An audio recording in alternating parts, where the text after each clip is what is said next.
After the season started with two quirky one-off stories, this is the point where the new era of Doctor Who really gets going. It introduces many elements that would become common over the next few years, with the first in a series of multi-part stories where one adventure leads into another, and the first of a gaggle of new young companions joining the TARDIS team. There's also a general sense that the show is starting to come to the end of an era, highlighted by Romana's misgivings about returning to Gallifrey, but more generally with a darker, more serious tone that would continue until the end of the season. The scenes of Romana sulking in her bedroom, maybe not Lalla Ward's best work, as they do make the character seem a bit childish, but they do highlight another new trend. This is the first time we've seen a companion's bedroom since the Hartnell years. Even into the new series, the TARDIS is mostly shown as just one big room, but I much prefer the stories where you see this infinite maze of possibilities. And it seems that John Nathan Turner was of the same mind, as there will be a lot more of the TARDIS shown in episodes to come. Outside the TARDIS, the first episode does a good job of setting up Alzarius as a location. There are some very atmospheric location shots, the woods and the river, and there are a lot of extras frolicking around, so it really feels like a proper riverside settlement. This is also where Matthew Waterhouse makes his first appearance as Adric. He's pretty terrible, but to be fair, he doesn't have much time to make much of an impression. After crashing into the TARDIS at the start, he kind of fades into the background for the rest of the story, which is a relief. If anything, there is more of a focus on the whole gang of teenage outlaws, probably because the writer was 17 years old at the time. None of them are that much better than Waterhouse, to be frank, and it feels more like the Tomorrow People than Doctor Who at times. The reveal of the Marshmen at the end of part 1 is a definite highlight. They are a very well designed creature, monstrous enough to be scary, but still obviously men in suits, which is necessary for the big reveal at the end.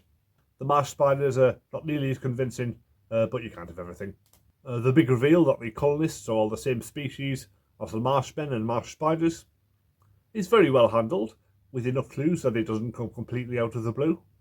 I'm not entirely sure it makes complete sense. It does leave you with a lot of questions and not enough time to answer them, and perhaps it would have worked better as a novel, where they could have explored the implications more thoroughly.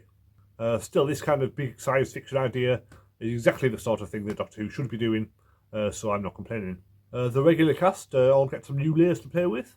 Romana is bitten by a spider, which somehow turns her into a feral, snarling beast, which allows Lalla Ward to show off her physical acting skills. And Tom Baker is clearly fed up by this point, and plays the Doctor very surly and sometimes snappy. And I suspect this continues until he leaves. There is the one scene where the Deciders all announce themselves very portentously, and the Doctor replies, "And I'm the Doctor!" But that's about the only bit of light relief in the story. George Baker as Logan is probably the best of the guest cast. As discussed before, the youngsters are all pretty useless, but Logan is by far the most sympathetic of the adults. He gives a solid and likeable performance and comes across as a decent man trying to do his best.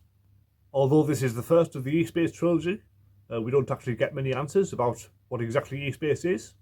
We're told that it's a separate universe with negative coordinates to our own, but there's no explanation of how exactly that's different to our own universe, or if there's different physical laws that allow the Marshmen to evolve into colonists. It's all left very vague, and from what I remember, the next two stories don't really explain it either. But we do get the first mention of a charged vacuum emboyment, which is how they travel between universes. So basically just a fancy name for a wormhole. The DVD has nearly an hour of extras. All aboard the Starliner is a 24-minute making of, with Andrew Smith explaining how he'd been submitting stories for years before getting commissioned at the ripe old age of 17. Lalla Ward talks about how much he hates Adric, and we get George Baker's memories as well, shortly before his death. K9 in E-Space is just a brief feature about how Christopher Bidmead wanted to minimise K9's role and eventually write him out. There's an 8-minute clip from Swap Shop, where Matthew Waterhouse talks to fans who are just a couple of years younger than him, and shows off his extensive knowledge of Doctor Who, which may have got him the part in the first place. And E-Space Fact or Fiction has a bunch of scientists, such as Patrick Moore, and science fiction writers, such as Stephen Baxter, talking about the scientific theories behind parallel universes. Overall, it's a strong story with some great ideas. I'll give it 8. Next week, State of Decay. Possibly the weakest of the E-Space trilogy, but we'll see. Subscribe if you want to see that, and I'll see you next time.